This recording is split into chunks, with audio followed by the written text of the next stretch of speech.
Dear student, आज की इस वीडियो में हम modal verb can, could, will be able to और शैल बी एबल टू के यूज़ के बारे में पढ़ेंगे।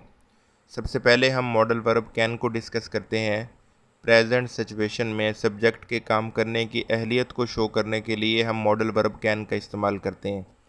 जैसे यहाँ पे एग्जांपल है, वो सड़क अबूर कर सकता है, मैं दरिया में तैर सकता हूँ, वो इंग्लिश रवानी से बोल सकता है। प्रेजेंट सिचुएशन में सब्जेक्ट के काम करने की अहलियत का इजहार करने के लिए हम कैन का इस्तेमाल करते हैं। सेंटेंस का स्ट्रक्चर ये होगा, सबसे पहले हम सब्जेक्ट इस्तेमाल करेंगे, सब्जेक्ट के बाद मॉडल वर्ब कैन का इस्तेमाल होगा और मॉडल वर्ब के बाद हमेशा वर्ब की फर्स्ट फॉर्म इस्तेमाल होती है। जैसे पहली एग्जांपल है, वो सड़क अबूर कर सकता है, he can cross the road, मैं दरिया में तैर सकता हूँ, I can swim the river. अब मॉडल वर्ब कैन के बाद अगला इस्तेमाल है कुड। प्रेजेंट सिचुएशन के लिए हम कैन का इस्तेमाल करते हैं और सेंटेंस के अंदर पास्ट की कंडीशन के लिए हम कुड का इस्तेमाल करेंगे। जैसे यहाँ पे एग्जांपल है, वो सड़क अबूर कर सकता था, he could cross the road, वो अपने भाई के पढ़ाई के अखराजात पूरे ना कर सका, ही couldn't bear the expenses of his brother's education। Present के लिए हम कैन का इस्तेमाल करेंगे और पास्ट के लिए हम कुड का इस्तेमाल करेंगे। और इसके बाद जो तीसरी सिचुएशन है, अगर फ्यूचर की सिचुएशन होगी तो फिर हम वहाँ पे इस्तेमाल करेंगे विल बी एबल टू या शैल बी एबल टू। वो सड़क अबूर कर सकेगा, he will be able to cross the road. अगर फ्यूचर की कंडीशन होगी तो फिर हम वहाँ पे विल बी एबल टू या शैल बी एबल टू का यूज़ करेंगे। लेकिन अब मॉडर्न ट्रेंड के अंदर हम सब के साथ विल का ही इस्तेमाल करते हैं, शैल का यूज़ जो है वो अब ख़त्म हो चुका है। वो सड़क अबूर कर सकेगा, he will be able to cross the road, वो अपने भाई के पढ़ाई के अखराजात पूरे कर सकेगा, he will be able to bear the expenses of his brother's education. तो ये हमने यूज़ पढ़ा मॉडल वर्ब कैन, कुड और विल बी एबल टू और शैल बी एबल टू का। अगर प्रेजेंट सिचुएशन के अंदर सब्जेक्ट कोई काम करने की अहलियत रखता हो तो फिर हम वहाँ पे कैन, कुड और विल बी एबल टू और शैल बी एबल टू का यूज़ करते हैं। तो इनके रूल को समझने के बाद नीचे ये प्रैक्टिस के लिए एक्सरसाइज है, इस एक्सरसाइज को आप खुद से हल करोगे।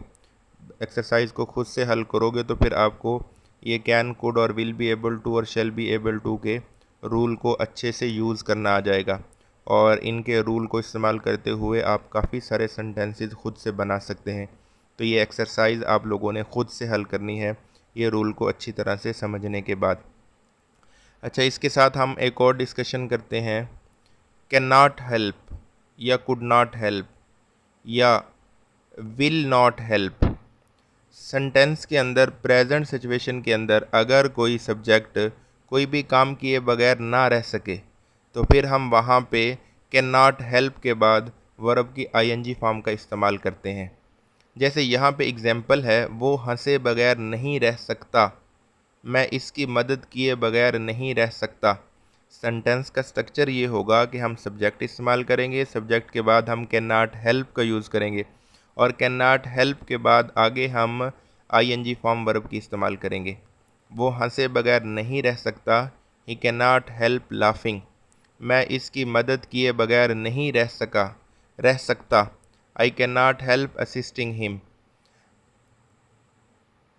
प्रेजेंट सिचुएशन में सब्जेक्ट कोई भी काम किए बगैर ना रह सके तो फिर हम वहाँ पे सेंटेंस के स्ट्रक्चर को अच्छे से ध्यान में रखेंगे कि सब्जेक्ट इस्तेमाल करेंगे, सब्जेक्ट के बाद प्रेजेंट सिचुएशन के लिए कैन नॉट हेल्प और उसके बाद वर्ब की आईएनजी फॉर्म इस्तेमाल होगी। अगर सिचुएशन पास्ट की होगी तो फिर हम वहाँ कैन नॉट हेल्प की बजाय कुड नॉट हेल्प का यूज़ करेंगे, वो हंसे बगैर ना रह सका। अब ये पास्ट की सिचुएशन है, यहाँ पे हम यूज़ करेंगे he could not help laughing, मैं इसकी मदद किए बगैर ना रह सका, I could not help assisting him. Sentence बनाने का एक और तरीका भी होता है, वो हंसे बगैर नहीं रह सकता, he can not but laugh. अगर सेंटेंस के अंदर हम बट कंजंक्शन का इस्तेमाल करेंगे तो फिर उसके बाद हमें वर्ब की आईएनजी फॉर्म का इस्तेमाल नहीं करना पड़ेगा। He can not but laugh, अगर हम बट का इस्तेमाल करेंगे तो फिर हम वर्ब की आईएनजी फॉर्म की बजाय फर्स्ट फॉर्म का इस्तेमाल करेंगे। वो हंसे बगैर ना रह सका। He could not but laugh. ये इन्हीं सेंटेंस को बनाने का दूसरा तरीका है। अगर सेंटेंस फ्यूचर में होगा तो फिर हम वहाँ पे इस्तेमाल करेंगे विल नॉट हेल्प या शेल नॉट हेल्प। वो हंसे बगैर नहीं रह सकेगा। He will not help laughing. Subject इस्तेमाल करेंगे विल नॉट हेल्प और उसके बाद वर्ब की आईएनजी फॉर्म इस्तेमाल करेंगे। फ्यूचर की सिचुएशन होगी तो फिर हम वहाँ पे इस्तेमाल करेंगे विल नॉट हेल्प या शेल नॉट हेल्प। प्रेजेंट की सिचुएशन होगी तो कैन नॉट हेल्प। पास्ट की सिचुएशन होगी तो कुड नॉट हेल्प। और इसी का प्रेजेंट और पास्ट के लिए एक और तरीका भी होता है कि सब्जेक्ट इस्तेमाल करेंगे, सब्जेक्ट के बाद कैन नॉट और उसके बाद हम बट का इस्तेमाल करेंगे और उसके बाद फिर आगे वर्ब की फर्स्ट फॉर्म का इस्तेमाल करेंगे। ये जो दोनों तरीके हैं यहाँ पे लिखे हुए हैं, इनको आपने अच्छी तरह से पढ़ना है। पढ़ने के बाद नीचे फिर ये एक्सरसाइज है। असल काम आप लोगों का इस एक्सरसाइज को खुद से हल करना है। जो इस एक्सरसाइज को खुद से अच्छे से हल करेगा तो इसका मतलब है कि उसने इन रूल को सीख लिया है। तो आज की वीडियो में बस इतना ही। इंशाल्लाह फिर अगली वीडियो में मुलाकात होगी।